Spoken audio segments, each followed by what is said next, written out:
Hi, welcome to the Sifu Mimi Chan Show. Thanks for joining the conversation.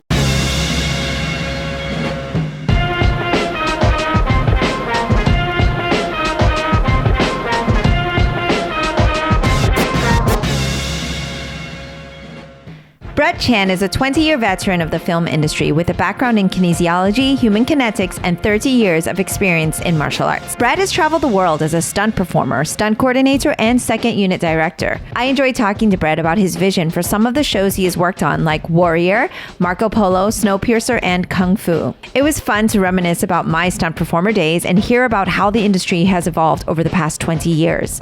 Brett also founded a stunt organization called Hits International, a collective of professionals comprised of stunt performers, coordinators, and second unit directors from around the world. If you enjoyed this conversation, my favor as usual is to please continue to share this podcast with others. It would mean so much if you would also rate it and leave me feedback. If you'd like to help keep this podcast going and become a patron of the show, you can visit my website or patreon.com/sifumimichan and make a small donation. I would certainly appreciate it. For comments or suggestions, email me at sifumimichan@gmail.com or reach out on social media at sifumimichan. Now, on with the show. Hello, Brett. How are you? Thank you so much for joining me on the podcast today. Well, hello. Nice to meet you, Sifu Mimi. Oh my goodness. Good. Thank you for having me on the podcast. Not at all. Just Mimi's good. I want to give a shout out to our mutual friend, John Fusco, who connected us so quickly. And usually this process where I'm like, oh, it'd be really great to talk to so-and-so. It usually takes like time. And you were just so quick to respond and just so easygoing. So I really appreciate that. Well, John's a good friend, and we don't get to talk very often. He's on the mountains, training somewhere in the thing for like days in the rain, and doing kung fu and tracking bears or foxes and stuff like that. So, or singing. Yes, this is very true. When John calls me, I usually respond right away. Because he's usually having a moment and it's usually always a very spiritual moment for him and a time where he's at. And those moments come not so often all the time. So when he does get a hold of me, I respond right away. Oh, John. Yes. Well, he speaks unbelievably highly of you, of course, and with very good reason. And you guys have such a great connection. And I have to say, first of all, I'm a huge fan of your work, and I know that you've been in the industry a really long time, and our paths have never really crossed up until today, which is funny because, one, we share the coolest last name and most common last name ever. Yeah. And then, two, because of course you came on my radar during Marco Polo and of course now Warrior. And not that my opinion matters very much, but I was just super, super impressed with the fight sequences and the choreography. And I just really love the style. And I was like, who is the fight choreographer in this? And I'm like, I don't know him. How is this possible? Because I try to stay in the know. I've been out of the industry for a long time, but I usually recognize a lot of the names and go, oh, this is really awesome. And I was super excited to meet you because I really, really enjoy your work. Well, thank you very much. And, my work also attributes to the team I have. I've always have a great team. I always make sure I have a no asshole policy. If there are those kind of people, cut and go. Yeah. It just wrecks the whole dynamics of a team, especially when I have a team coming from because I choose people from around the world. So we don't all speak English or Chinese or Japanese or Russian or Kazakh or whatever it is. So we have to make sure that there's always that common interest of people of how they are how they interact and how they are with the world, and essentially. So I know that no matter what the commonalities will happen, it'll be a peaceful one, and they all appreciate each other, and they're all still friends now, which is fantastic. Yeah, you can almost tell. And I got a chance to peruse your website and some of the background videos. But you can almost tell when you see a production and there's just this cohesiveness I have a very strong affection for second unit. So I'm always like kind of keeping my eye on that. And just, you can really tell when things connect, right? There's just something kind of magical about that. And that makes so much sense. And I love that you just shared that you have kind of a, multicultural stunt team. And then when you bring people in, it's because you're shooting all over the world and you have all these different diverse type of individuals and not speaking English. What's kind of cool about stunts and second unit is you don't necessarily need to speak English. Like there's like kind of universal movement, right? And so can you kind of talk about what that's like? Because there is still a challenge, of course, with language being a barrier, but what is that like having so many different individuals from different backgrounds? I love it. I mean, like you see Marco Polo 2, we had 17 countries. And like, I think it was seven different languages. But, you know, I have like a mandatory class that we do every morning, and we all get in there, we train. But the production loves it so much that the cooks are joining, the producers are joining. John's in there like a dirty shirt. You know, the ADs are there, like the crew. We let them join. They give us a facility big enough. So I think the most we ever had one time was like 115 people all joining the session. And it's basically like a full session of like, you know, using weights and movement and some martial art techniques and everything like that all kind of go through together and we rotate. So the idea is that I have, and I force people to partner with people they don't usually would because of language. But once they understand the technique, when they understand what has to be done, and they're all martial artists or some sort of physical person, they get it. And it's great to watch them later on. And you see like, you know, a Kazakh guy and you see like a Chinese guy, and they're both laughing at the same jokes, but it's not told in either of their languages. They understand what body language is. And by the end of it, it's camaraderie. It's like we're through the trenches. So it's fantastic. So that's one of my key points. And then afterwards, when the crew goes away and it's just stunts, then we have another session of like another hour and a half of just martial arts. And usually, because let's say I have, you know, 15 guys from China, but they're all specialties are different things. Mm-hmm. And I got guys from Japan, I got guys from Korea, I got guys from like Kazakh. So every day we usually put like a bowl, put everyone's one skill they have in there, and we pick out two.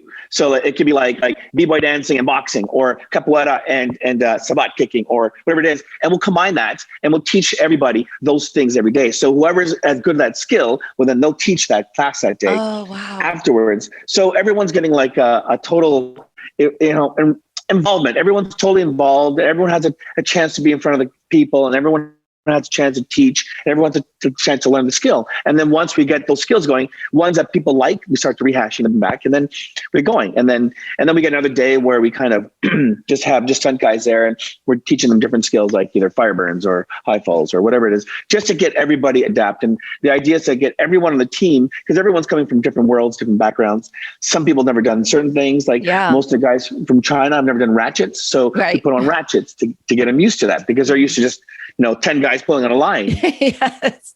So they get those things are changing in their lives, and it's great because, you know, you start watching them all kind of evolve together. Yes. Yeah, there's nothing like throwing people together to do crazy stunt work to build trust, because I know trust is such a huge part of it. And like you said, you end up having this like connectivity when you meet another person who's done stunts, because you show the scars, you show that you kind of go through the trenches together, you know, in a way. And so I love what you just described. I'm like, oh, how do I sign up for this class? This sounds amazing. Just call me, Mimi. Don't say that. People who know me are going, oh gosh, Brett just did not know what he just did. I am very notorious for like people, I get a chance to meet people from all over the world, and they're like, oh, come out and visit me in Hawaii. I'm like, don't say that. I will show up at your door, and I will. I am all about travel and opportunity and just like living life. So yeah, don't invite, because I actually show up. Like, yo, what's up, Brett? Yeah, I'm like, hey, you said to call, and it was on air. Everyone heard it. Yeah, everybody heard it. Everybody heard it. I have like a couple skills, so I think you know I could contribute a little bit at least. But it just sounds like so much fun, because it's true. And I love you're talking about all of these different stunt things, because it's just super nostalgic for me. And I really wish I had something like that, where the coordinator kind of had this moment where it was like, hey, let's all kind of take a moment to learn. One of my first major project was on a Hong Kong style set. And you know how that goes. So it wasn't like, hey, let me show you how to do this. Like, you go. And it was just, it was very, very, very intense. And I had never done so many different things ever and had never learned it.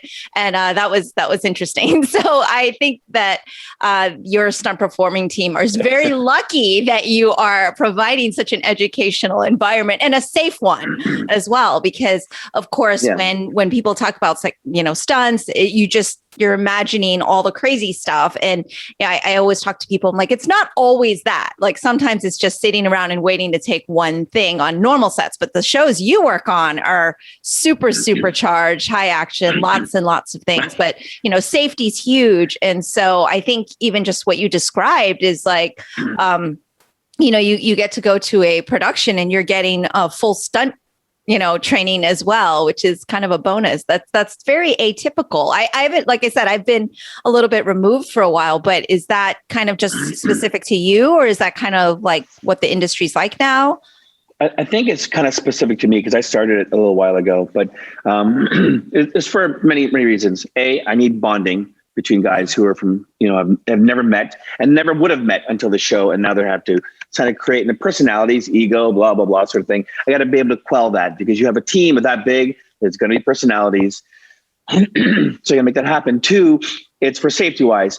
So I bring a team on and we may not have all the different skills that we need. However, if they have the aptitude for it, which is what certain people I bring on, then I can bring them on and start training them there. So therefore, I don't have to keep bringing people in all the time because that's a cost thing for production. Mm-hmm. So if I have a big enough team with enough guys on there with enough skills, then it gives me the idea to be able to use everybody and keep utilizing, and those things helps with budget wise. Right. But I'm a firm believer in life's short. A friend of mine told me one time, it was a really good saying. I loved it. I think it was Eva Yang. She said, life is short. Days are long, but years are short. Mm, it makes sense. To me, it really honed in with me, which is true. So the ability to have to enjoy your work, your job, where you are, the people you are is really important because, if I really hated my job in the last 5 months, but I was here for 5 months and I hated my life and I died tomorrow, let's just say, then what was it all for? Mm-hmm. So I really try and build the aspect of everybody's really enjoying their time. So, with the team anyways, but we also try to do excursions. So like on Warrior, like a lot of the Chinese guys are very reserved. They don't want to go out. They don't want to do this. They just want to stay home but by the end of it, maybe you should have seen them. They were skydiving. Yeah, they can't swim, but they're out swimming with seals. And then they were doing like a paragliding, and then they were doing the foil dance, and they were loving it, and to see that, and from now, I'm in touch with a lot of them on WeChat, and they'll message me pictures of what they're doing that they never ever would have done anywhere. And they're so different from how the regular flock flows. And, it's a hierarchy. We got to follow its hierarchy. No, they think you got to live life. And I really have to enjoy the people I'm around because there's days where I'm working 20-hour days. Yeah. And if I hate you and I have to work 20-hour days and I got to be around you, it's not going to be good. No, it's not going to be good. No. So it's mandatory for them to enjoy. And when they enjoy it, they get along better. When they get along better, they're in that bubble. And then, they're in the trenches together. I have guys that say so Tom Cruise, Last Samurai, what he would do is he would put a tent in the middle of a field, all day at the highest point of the sun. It would be so freaking hot there. I don't know if you've been to New Zealand. Yes. Your skin melt is going to burn after 23 seconds with no sunblock. But he put the biggest heaters in each corner of his tent, and he would walk in with full armor regalia, and he would want to do the fight in full armor for 2 hours. Wow. Because what he wants to ensure is that no matter whatever happens on the day, he can do it in the worst possible conditions. So that's what I do. On this show here, there's these guys I'm on Halo. Obviously we have these suits, and the suits are very cumbersome, the big, like that. So we kind of came in last minute. So I put weight jackets on them. And the suits are really heavy. So these weight things are like a good 20, 30 kilos. Wow. Heavier. And they have to walk with them all day. And they train with them all day. They do CrossFit all day. They do fights all day. They do all day. And then I'll break it up every other day. Once we start getting closer to the shooting, that I start giving them a break and let their bodies relax and heal. But they're used to it. So when they're in that armor, they're able to. It's kind of what it is on Marco Polo, because we're in Malaysia. It's 117 degrees. It's like a 200 degrees humidity. And these are armor, like layered armor with layers of clothing on horseback in the sun. They have to be able to survive this. And if they're not used to anything like this, then they'll just die. Yeah. Oh, is that all? They'll just die? Yeah. Oh my goodness. Yeah. I don't know if I want to go to that class, the one with the 20 or 30 kilos. I'll skip that one. Oh my gosh. Well, I love that you're sharing this, because I think we all as viewers just get to see the end product, and you know how viewers are. They're so critical, right? Like, oh, that was just okay, whatever. And they don't think about the challenges and the challenges that you face as not just like second unit director, but even just stunt coordinator or as a stunt person, and how many factors come into play. Like you said, budget. People don't think about when they're watching the final thing. It's just, I like it or I don't, or that, there's always critics and stuff like that. But I think there's just so much that goes into something like a fight that people have no idea of. And I wanted to mention that I really loved the huge riot in Warrior in the second season, that you kind of the big finale kind of thing. And that's kind of something that I feel like people will watch and they'll enjoy it, but maybe not really appreciate just how insane that was. And from, like I said, the very little experience I have, I'm going, wow, this is really well done. And it's just super impressive. So maybe you could share a little bit about those challenges, either specific to that or something else, or any interesting story from that shot. Oh man, I didn't even know we were going to get through that, because we were block shooting. So we were shooting 7, 8, 9, and 10 at the same time. Wow. And prepping 6, which is the Dustin Newens episode. So 7 ended pretty quickly. 8 was going, but there's still work to do in all of them. And then we're doing, 8 and 9 and 7's finishing 8, 9, 10. I'm choreographing 10 and previewing it while we're shooting this, getting ready for the big riots. So, I had to have 3 guys that are previewing for me right away. So because we finished 7, we're finishing 7 and we already shot previous did, but 8, 9, 10, we're shooting previous for it and conceptualizing everything like that. So I had Johnny Yang on one, I had Jason Ning on the other one, I had Steve Davis on the other one, and they're basically shooting, and I'm choreographing each, and then they're shooting, and then we got to go watch some monitors. Okay, this is happening. Usually I sit there when I'm doing my computer work, I have monitors there that are signaled to their wireless to their cameras as you're shooting. So I'm watching that while I'm doing the work. Say, no, change that angle, go over here. Yeah, cut over there, go there. No, you go over here. So it's gosh, it's like live TV. Yes, pretty much. Yeah. Yeah, it's like doing live, which is a disaster for stunts. But it's the only way we could do that.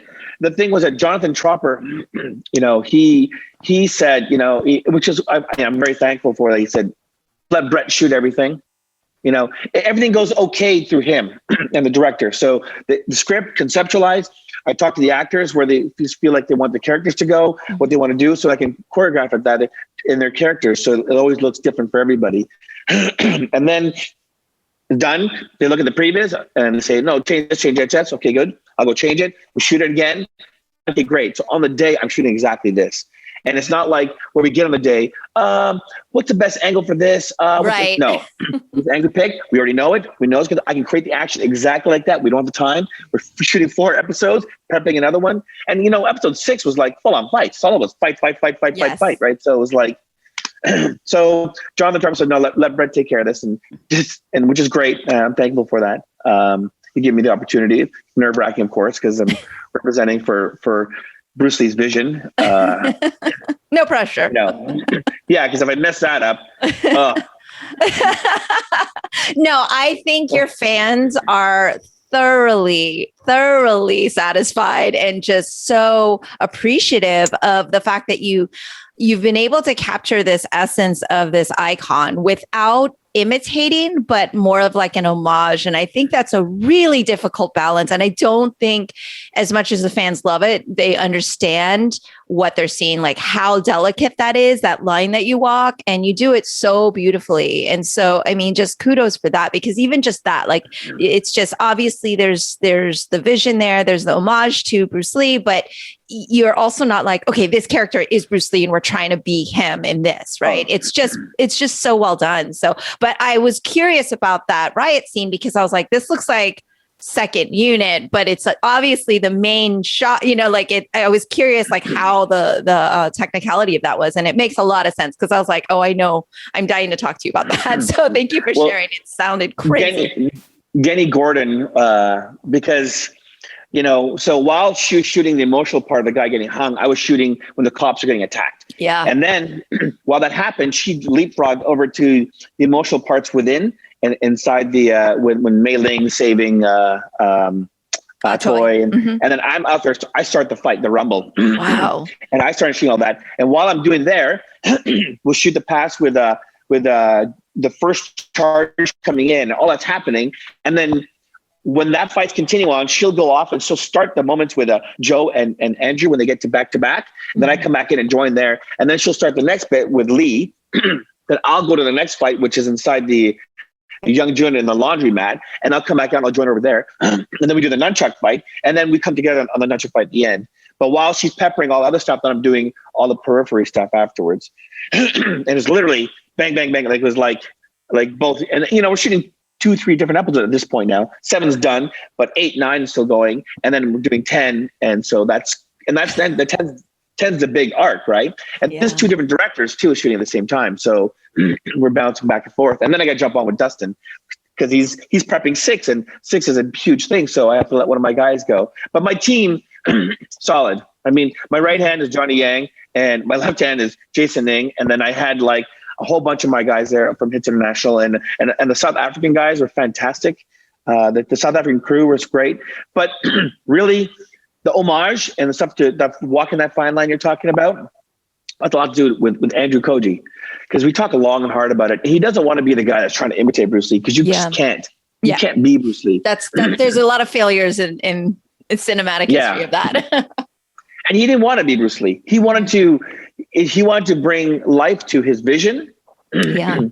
And Shannon and Jonathan Tropper all talk about the homage parts, and when we add parts in which are suitable and not just creating moments that are homage for the hell of it, it's actually in the moment of the story where we can, where it makes sense for it to happen. And then you add one little bit to like 6 when he gets cut by the guy with the long nails, and he turns around and we see it. I mean, very Enter the Dragon. Things like that. Yeah, very stuff like that. I love that one because Shekin is my uncle. Like I call him like he's very close to our family before he passed away really? And everything. Wow. Yeah. And so I was like, oh, so that one's always a little bit nostalgic for me and very close to me. So I want to talk about martial arts because obviously that's like my life. And I love, like I said, your fight style. I love your choreography. And I know you've studied so many different styles. And I was just curious about like kind of your martial background. And of course, I know that you were getting into the stunt business. So you have to learn such a diverse, like different art forms. But tell me a little bit more about your martial art background. Well, I started when I was a little kid. I was like 7. I started Kung Fu. My dad enrolled me in there and do some Shaolin and stuff like that, but I didn't stick with it very long.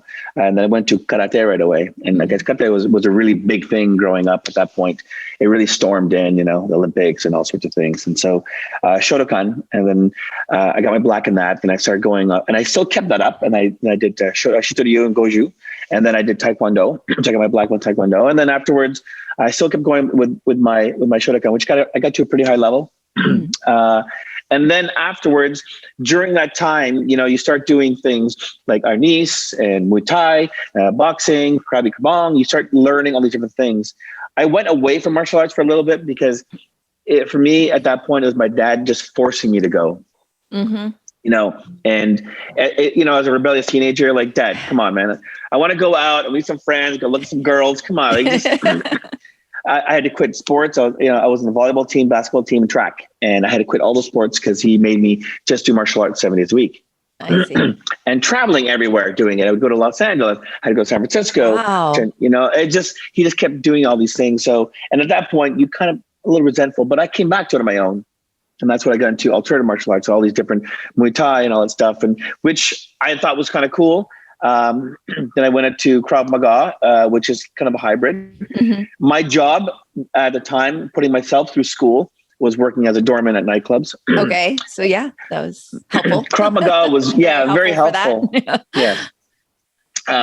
Only because it's quick, efficient, and you can kind of move things around. And it really blends. So with Bruce Lee's idealism of the hybridism of martial arts, it's not just strictly just one way.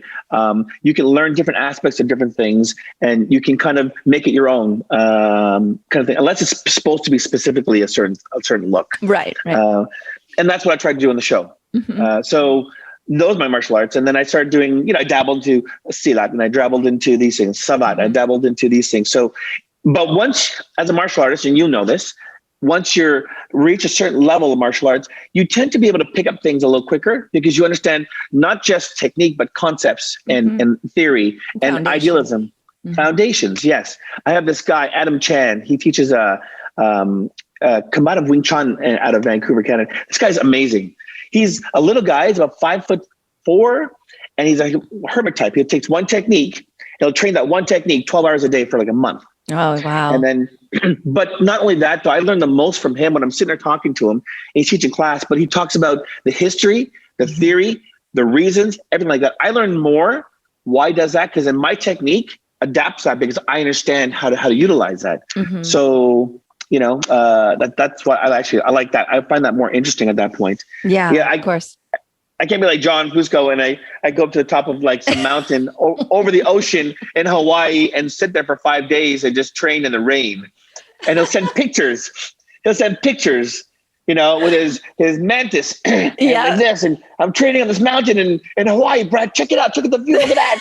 And, and then he'll send a video of him doing the mantis form and going like, I know. Well, that I have an affinity for that, of course, being my style and all, but like, so did that kind of propel you? How did you get into the stunt industry? Like, because you already had all of these skills, or did you start to learn them because of also the stunt industry, or what kind of had you move into what you're doing now? I really had no idea. I mean, I didn't even know I could get into the film industry. I lived in Toronto, but I moved to Vancouver. Oh, I love Toronto. Yeah, but have you been to Vancouver? Mm-hmm. Mm-hmm. Oh, okay. Vancouver's nicer. But I haven't spent a lot of time there. And the reason I like Toronto is also because I have family there. So it's like connected. Okay, there you go. Yeah. Yeah. So then I moved to BC. I was doing my pre-meds. Okay. And, I was going to move towards opening up a facility like a gym and martial arts and be able to, but I didn't like the Western medicine aspect of things and how kind of was. And I looked at the physio. I got my Kinesiology, human kinetics diploma. And then afterwards I got into sports rehab massage therapy because it was a little bit different. And so understanding how the body works, I can open up a facility. I can have a gym there. Everyone gets there, and then I can teach you martial arts, and I can break you down, and I can fix you. And that was the plan. Yes.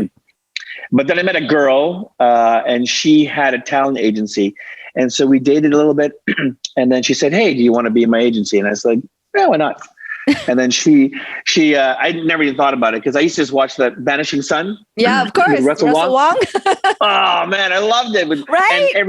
And every other week it was Hercules and then Vanishing Sun. So she got me this commercial. It was called Karate Fighters, like those toys. You put on a little stick and you swing it this way. Okay. And then the toy swings and punches and kicks, and you hit the center part, and the guy goes flying. Yeah.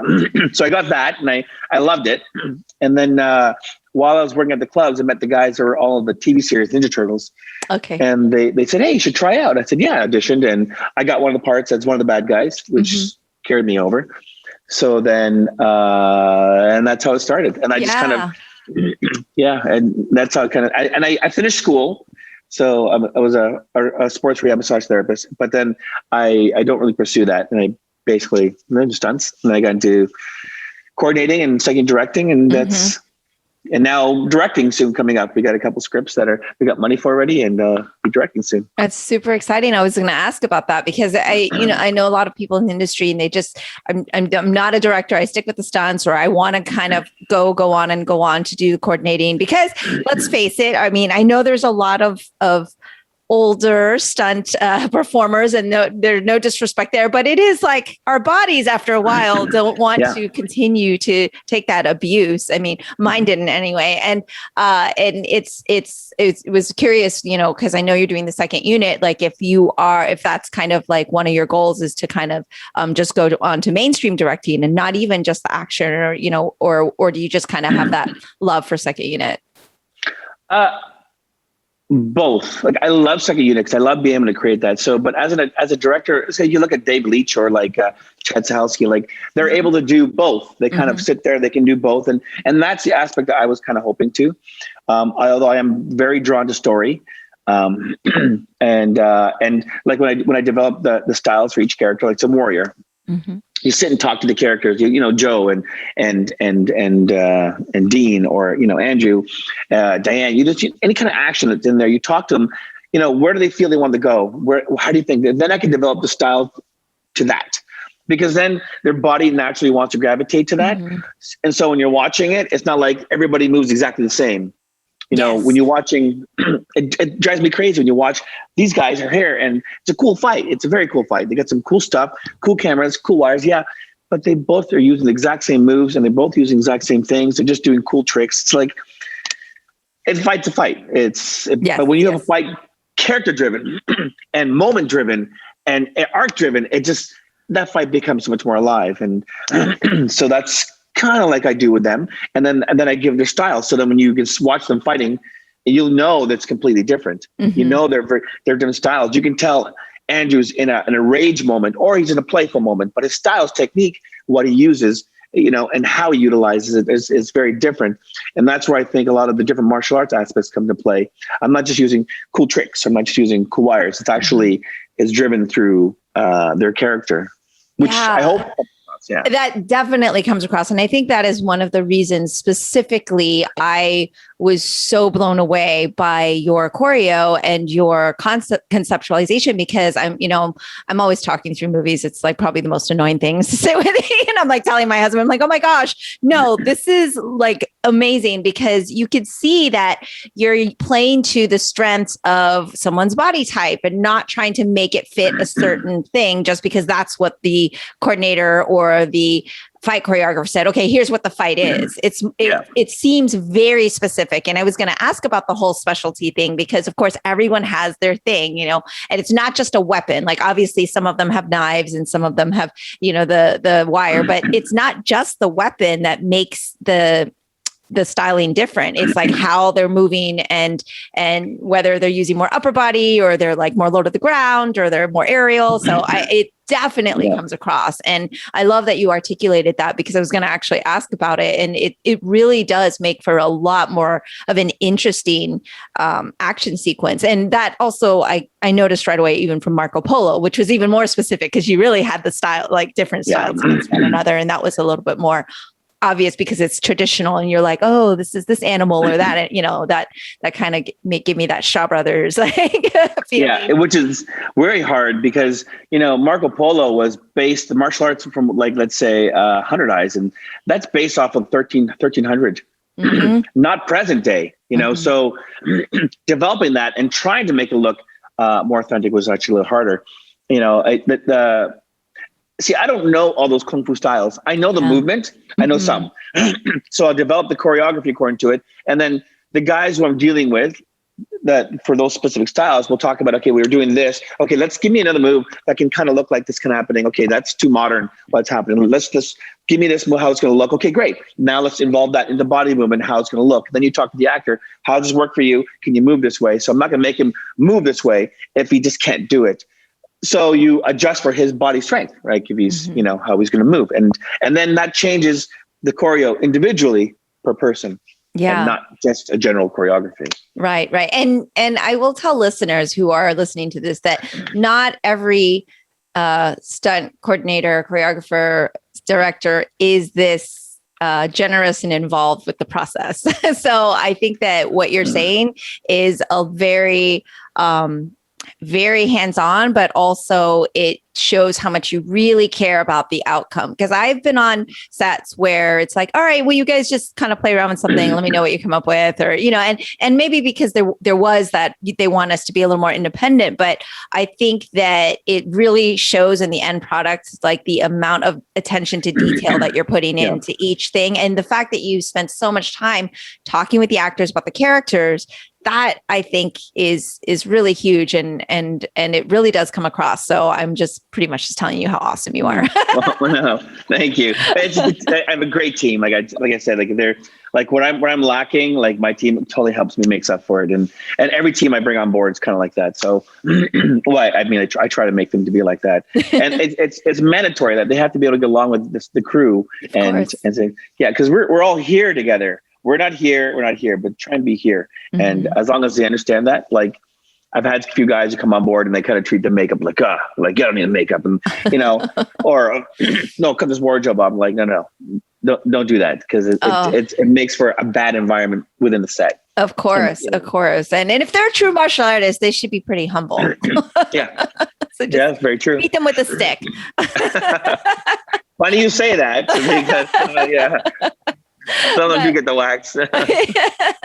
Well, on accident, of course. No, no, I enjoyed watching like the training that you do, like kind of the behind the scenes stuff and just kind of, the gritty part of it, because again, as viewers, you forget how much training kind of goes into this, and not just for the stunt team, for the acting, but, I always like to hear when the actors in interviews give a lot of credit to our stunt team and things like that, because it's kind of the unsung hero of most action things, right? Like they're kind of like, oh, it's there, but it's kind of looked up, you get passed over. So it's nice to hear and you could see like on this set, specifically Warrior, it sounds like everybody's very cohesive, from the stunts to the first unit. Everybody to the acting, everybody, actors. Yeah, it seems very cohesive, like a family. So I'm really excited that, of course, you getting your season 3. So kudos to all the fans out there who were like hounding the social media. And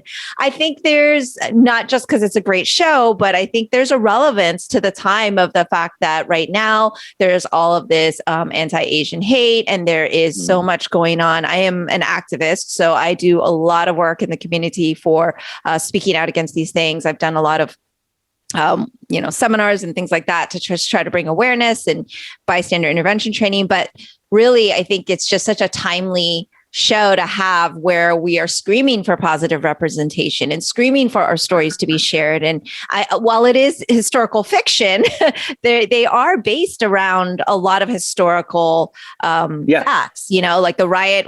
There was a riot, maybe there was only like 4 deaths. So it wasn't as like insane as what we saw, but it was based around these horrible things that happen. And I think it's such an important show that kind of showcases these stories, and it can actually help people go and research and learn more about, what's happening, what has happened historically to Asian Americans in history, but also just having positive representation, as somebody who grew up watching, and like you said, oh my God, Vanishing Sun, there's like a one thing that we have where there's, kind of a cool show that doesn't show an Asian as just like the nerd or the bad guy. Yeah. Or like, so it's like good timing, I think, as well, which probably also helped like HBO get that pressure. Yeah. Oh, totally. But definitely. I'm moving into the directing world, and we have a few projects on the go, and so we'll see what happens. Well, I definitely want you to continue doing the good work you're doing, and being able to, like you said, kind of cross over those lines. And like I think it only helps to have the background to be able to kind of go into first unit, to have that second unit. I think it's just such a strong foundation, because, and I don't want to like this to sound wrong, but knowing camera for second unit is a different challenge than even like, because I think first unit's a little more straightforward when it comes to angles, right? And camera and stuff. And so you really know like the coverage. Coverage. Yeah. So I think it's going to be fantastic, whatever it is that you do next. But I was curious how your kinesiology background, and because I'm very interested in movement and how that kind of does play into how you see movement. Does that background really affect, or not affect, but maybe just kind of influence the way you think about fight sequences and things like that? Or do you think it's just kind of a separate thing? Because I mean, it's very cool you have this background on the science side. It does, because, you know, when you play, if you watch most of my stuff anyways, it plays into a lot of realism stuff. I mean, yeah, I can do the fantastical stuff, but I prefer the stuff like Born Identity and these things that are realistic. So the kines really helps, because when you have a lack of something, let's say this, you get stabbed in the arm here, or you do this, or, you know, you're not going to just do this. It just, so then when I create the movements for the choreo afterwards, it's more of a how we're going to compensate to make this happen, as opposed to just like doing this right away. Hey, did you just get shot in the arm there? Yes. By 4-5? Yeah. How are you blocking like this? Or, you know, Kinesiology also has the movement with human kinetics. So it's like, you know, when people are fighting, and if you have someone that's like 200 pounds and he comes down with a hammer fist on you and you block like this, you're not going to just do this. Yes. You have to understand the motion, what it creates, impact, and that will then, and that changes your movement, adapts your steps, adapts your what you have to do, and so, and that's one of the things that I'm doing when I'm watching. I said, "There's no way you're going to do that. So why not? I can just do this. I said, "No, there's no way. I'm 210 pounds. I hit you. You're not going to stand there and you block it like this. It'll definitely hit you like that. It's just unless you're rolling with it and you roll it, then yeah, you can do that. But that right. You see now, look where your feet is, look where your arm is. Now you can't do that move that you want to do. You have to keep evolving with the steps, and that's what fighting is all about. And that's Bruce Lee's talking about. It's all about evolving. And so I try and keep that in mind when I'm doing these things, even if we're going to do a cool trick or whatever it is. But it's got to be purposefully. Like, every time I've seen a movie when someone does a butterfly twist, for the sake of doing a butterfly twist, okay, at least make something happen why they have to do the butterfly twist in a certain moment. Okay, it just, you know. So yes, I try. Yeah, I'm with you. I have the same criticism, which is why I was so enthused about your work. And I know I'm hounding this point, but a lot of people are like, "Oh, you must love kung fu movies." I'm like, actually, they're far and few in between in the more recent days, right? I have a lot of nostalgia for my old school stuff, and which is what it's for, right?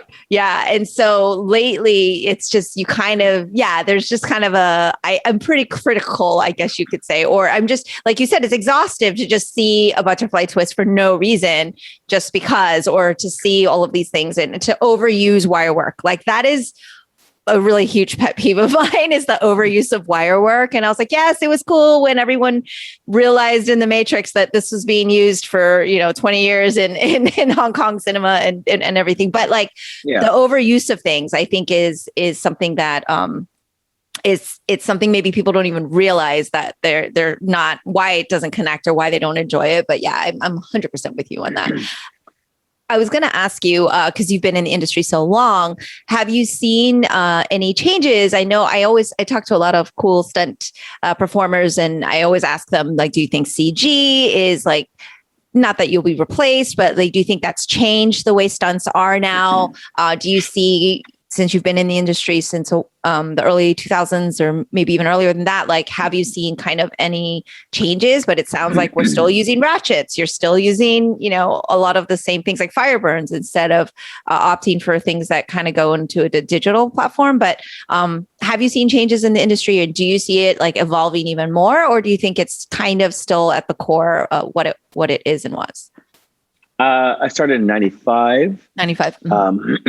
And yeah, I mean, I definitely have. I mean, you watch how we do the wire work now. It's a lot more elaborative. I mean, we have slack lines, and I know they're using that already on Matrix, but, it really didn't come into North America, maybe until iRobot, when Glenn Boswell came over here and he started doing all these things, and everything's different.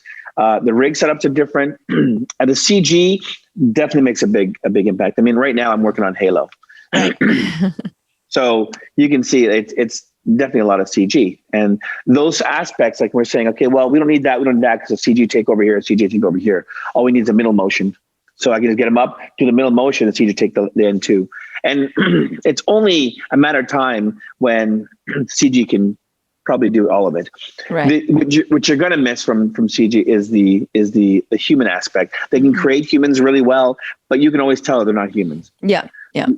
They can do robots. Yeah. Great. Cars. Cool. Buildings. Yeah. Fire, all this stuff. But the one thing they're not going to be able to replicate is the idea of human like interaction and how the body will react when it hits things. And, you know, you can watch a CG body hit a wall and go flying off and you go, oh, that was kind of cool.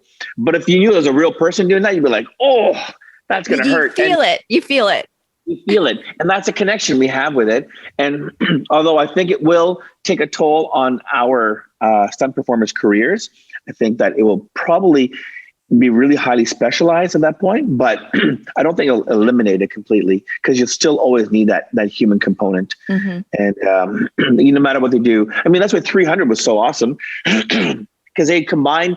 It was Zack Snyder revolutionized how they CG with human with live, and it looked fantastic. You know, then they started doing all these big CD stuff, and it was just like, it wasn't really, you know, Transformers. So you do Transformers, but it was a you know, you feel like very removed. Yes, you feel very removed. I'm with you. I really like the close in and the, you know, like where you just like, you feel like you're right in next to the fight. And, you know, you're like ducking from those impacts, you're feeling that. You feel those impacts. Yes. Yeah. And that moment when he turns and looks and he goes, and you know, you got hit and you're like, oh, you felt that and the sweat coming down, you look in his eyes and when he moves, you're like, those things you can't replace that with CG. I don't care how much they think they can. But you will not. I mean, it's you can't. I mean, Avatar, they kind of do something like that, but you really don't identify with the blue. You can with the emotions happening, right? But you know, and that's all mocap stuff. So yeah, you can play those moments and those acting moments with them and all that jazz. But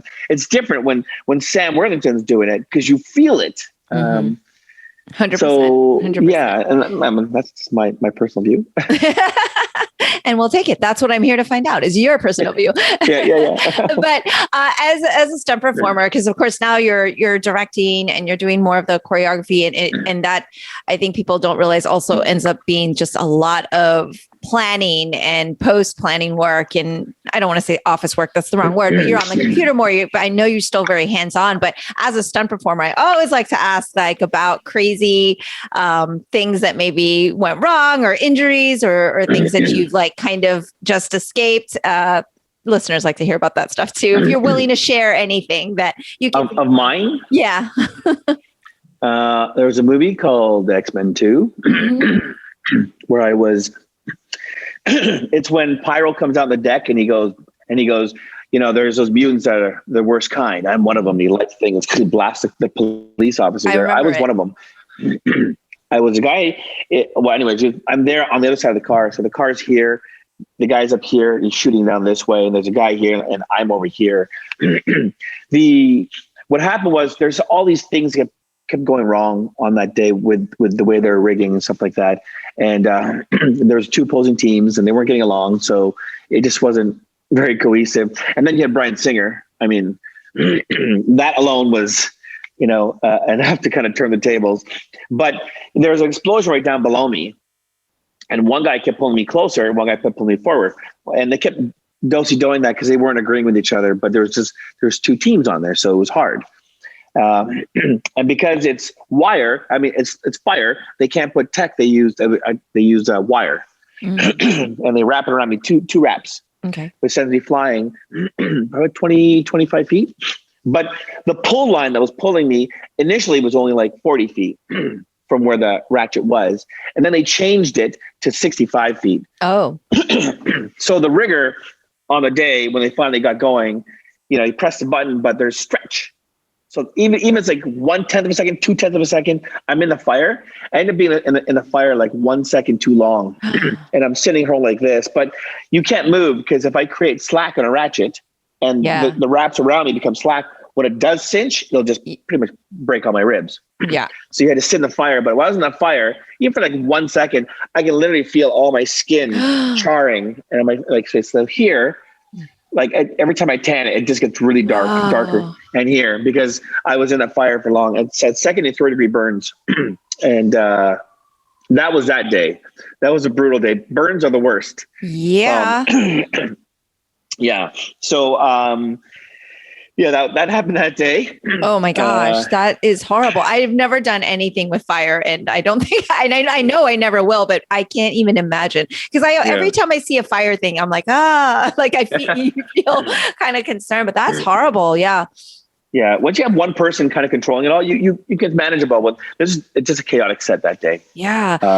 Do you think because you kind of described a set that sounds like directly the opposite of what we were talking about earlier with Warrior and your other sets, where everyone's like so cohesive.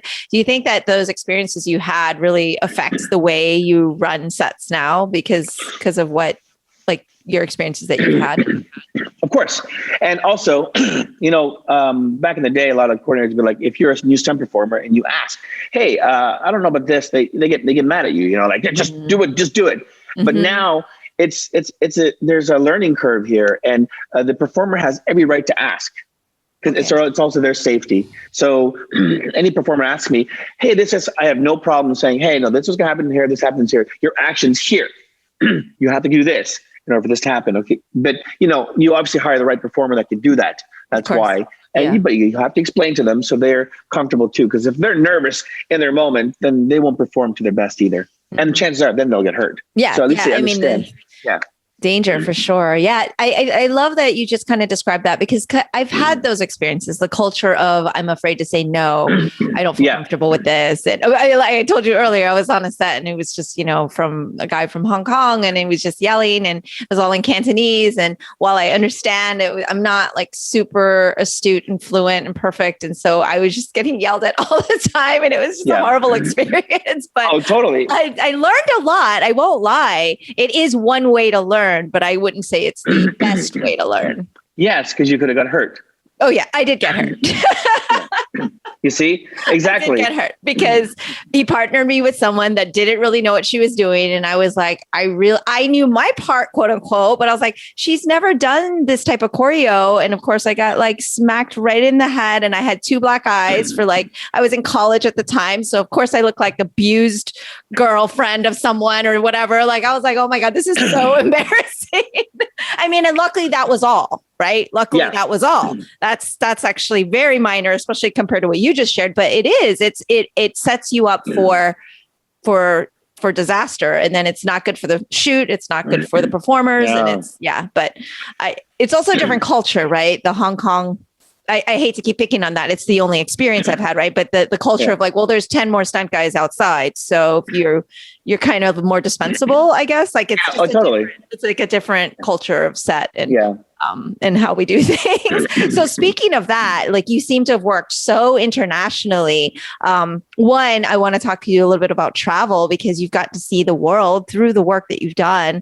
Some of the places maybe that you've really enjoyed, but also some of the teams that you've enjoyed working with, because we just kind of explored like the difference between the work ethic and the style. And sometimes that's interesting, and sometimes it can be a little disastrous. There's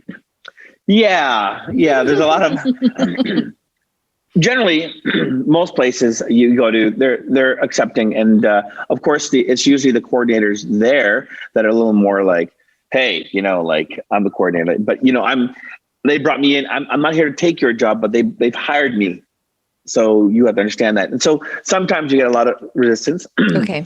The teams are really let's say hungry. They have basically like 5 stunt coordinators in town here, and each stunt coordinator has a team. So those people will only work with those coordinators. Okay. So what happened if this coordinator decides to leave the show, the whole team walks. Wow. Regardless. Okay. Right. So those are kind of politics you have to play with certain things, So you really have to make sure you have the right coordinator on board. But like I say, South Africa, I was over there.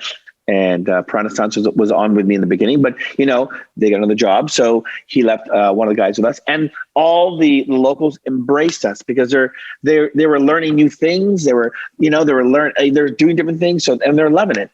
Like, I get calls all the time from saying how much they love the show, and they thank us for teaching them all these things and doing something completely different. Now they're all making all these videos or these shorts and all these things, and they're like, their skill level has gone like threefold. It's fantastic to see. And it's even more heartwarming for me when they call and say thank you. Not that I did it for them, but I opened the doorway for them to do it. Yeah, of course. You gave them the opportunity to explore and learn from one another and just create a great environment. So I love that. Awesome. Yeah. And so what's one of your, not just for work, but what's one of your favorite countries that you visited that you've gotten through either just vacationing travel or through work? Like where have you been that you've really enjoyed? I really enjoyed Budapest. Okay. For the city is beautiful. Mm-hmm. Once you get out of the politics of the stunt industry here, like the performers themselves, individuals are really cool. Mm-hmm. They're also wrapped up in in politics. You know, they don't want to piss off their boss because we leave and they got to stay here. Yeah. They got to stay there. So South Africa was fantastic. Yeah. The people embraced it, and they would come in on days that they weren't working just so they can train with us because they loved it so much, you know? Mm-hmm. Well, like I said, that training environment sounds awesome. That's why I said, sign me up. Great. Yeah. Like I said, what about food? Because I'm really big on food and you get to go to all these really cool places. Do you get to go to and get local meals? And especially since you get to meet a lot of the locals through the work, do they take you to like the cool spots? I mean, because I'm here for usually between 6 to 8 months, depending on the show. So, you know, what I love about that is they really immerse you. You get really immersed in the culture and you start to learn everything. You start doing everything. You start eating their foods and learning everything, like their language, their cultural things they do, their nuances. So, yeah, I mean, Budapest is very similar to how it was in Russia and Ukraine. But because this one is a lot more open, there's no Iron Curtain here. Mm-hmm.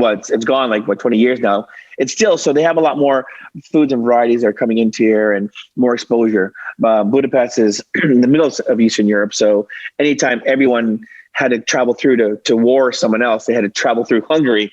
So they pick up all those. A lot of different meals. Yeah. Malaysia was cool.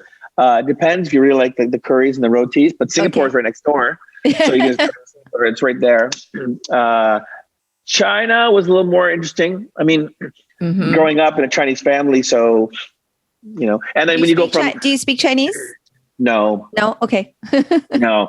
My dad's Chinese. You don't speak Chinese? I speak Cantonese and Mandarin, but they're like primitive, you know, it's enough to get by. We take tours to China. I take students over there. I don't know if I'm going to continue doing that. It's been a lot, but I would have to give, you know, speeches in Mandarin. And so it's very primitive. I'm probably like, you know, oh, this little girl, she can this American girl can kind of speak Chinese. So it's not great. Because my mom is Jamaican, actually. So she grew up and was, so I'm Chinese Jamaican. And I've embraced that side of my culture as well. But yeah, so I didn't grow up speaking it. I tried to learn it later in life. And I think it shows. But go on. Your father, you said, was... He never taught me Chinese. Okay. But I learned, because I'm half Filipino and Spanish as well. So I learned Filipino fluently. Okay. And I had Spanish for a while, but you don't use it. You start to lose it. Mm-hmm. So that was kind of gone. But no Chinese. But where else today? A lot of countries. I shot like 30 countries or something. Well, you said you were in New Zealand, because that's one of my favorite countries. New Zealand's cool. Yeah, it's really good. Nice. Lots of lamb. Lots of lamb. Yeah, I guess I didn't explore the food that much. I just loved the environment, you know, and the cult and the people there. Everybody was it was like a huge island, right? Because my mom's from a small island. And so it's that island mentality, but it was just like a huge island. It's like just so everyone's very chill. And their idea of traffic is like 10 minutes of waiting. No doubt. Traffic, you know. And you said you grew up in Vancouver, but you were born in Toronto, or where were you born? Born in Toronto. I lived in the Philippines for 3 years. Oh, okay. And then from that's why you also speak. Yeah. Okay. I moved back to Toronto, and then I moved to Vancouver in 94. I just picked up and moved. Okay. I didn't know anybody. I stayed at the airport going, what am I going to do now? Really? Why did you want to go to Vancouver? You just liked it when you visited, or? Never visited. No, I just picked a place. Yeah. That's amazing.